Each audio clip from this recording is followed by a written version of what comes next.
KPRC Channel 2. This is Houston Newsmakers with Cambrell Marshall. Good morning. And Monday and Tuesday of this week, one of the most important times of the year for hundreds of mostly women and some men who will be taking part in the 12th annual Breast Health Summit sponsored by the Breast Health Collaborative of Texas. What is it? How will it help in the fight against breast cancer? With me this morning to talk about the summit and its goals, Dr. Angel Robinson, Associate Professor of Radiology and UTMB Director of Breast Imaging and co-chair of the summit. Yes. Good to see you. And Wanda Johnson is a breast cancer survivor and project coordinator of Reconstruction of a Survivor, Inc. Good morning to both of you. Thank you for being here. Thank you for having me. Dr. Robinson, let me start with you and just find out, what is the goal of the Breast Health Summit? What's it all about? Our primary goal is to increase education in the community. So many women still have many questions about breast cancer, its diagnosis, and what they can do to prevent this disease in their family, especially women who have a high risk. So our goal is primarily to provide education for the community. And this whole thing seems to be, what makes it kind of unique is it's a mixture of people. It's some who are going through cancer right now, some who are caregivers, some who are researchers and doctors.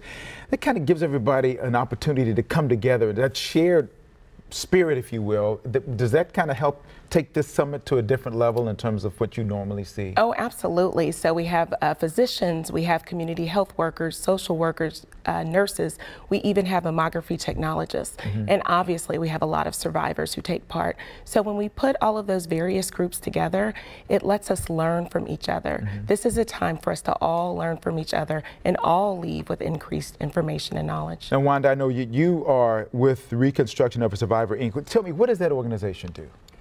Cambrell, we work to fill the gap after a person is diagnosed and finishes treatment. Oftentimes we're left wondering, what do we do next after coming off a very strict regimen?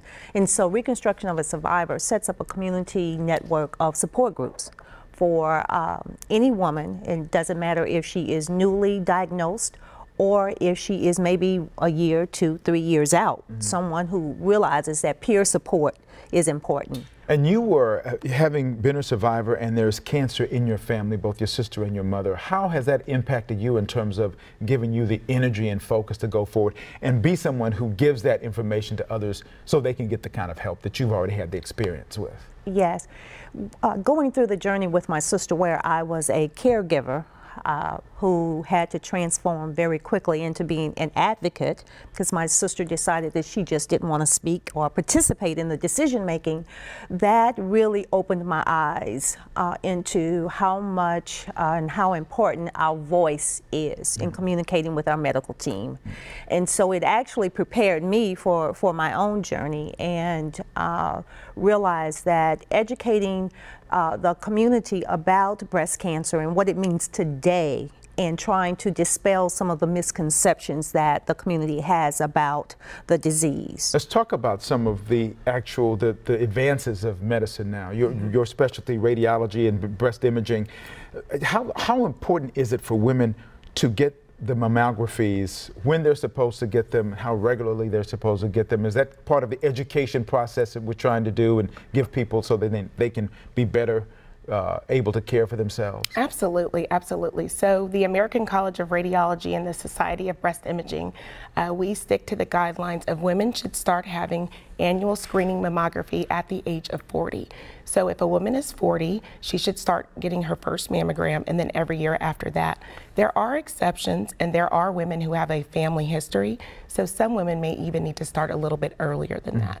But the general guidelines for the general public per the American College of Radiology remains start your mammograms at 40 years old. We were talking before we started here about that there's a concept now as well about trying to avoid breast cancer, that there are things you can do, even though we think, well, if you're going to get it or you're not going to get it, but there are things that we can do to kind of drop our chances. What's some of those? Oh, absolutely. So you can decrease your lifetime risk of breast cancer by doing a few things that we can all do. So watching what we eat, making sure we're not obese, decreasing alcohol consumption, making sure that we exercise regularly, not smoking. These are things that all of us can do, and that has been proven to decrease your lifetime risk of getting breast cancer. Wanda, for somebody who may not know about this summit, what do you tell them about the importance of being able to be in that environment where so many people who have shared experiences come together?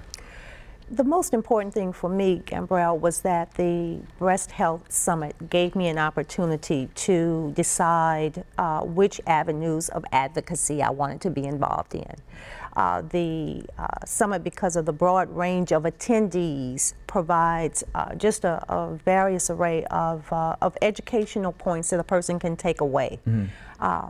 Again, there are professionals who are there, but then there are lay survivors like myself looking for that direction and point of involvement. So I would encourage anyone who has been diagnosed and just want to learn more about breast health and what's going on with breast cancer and research to attend the summit. Dr. Robinson, what is your goal from the standpoint of a co-chair and for somebody who comes to the summit? When they leave, what would you want them to walk away with? I would want them to leave feeling empowered.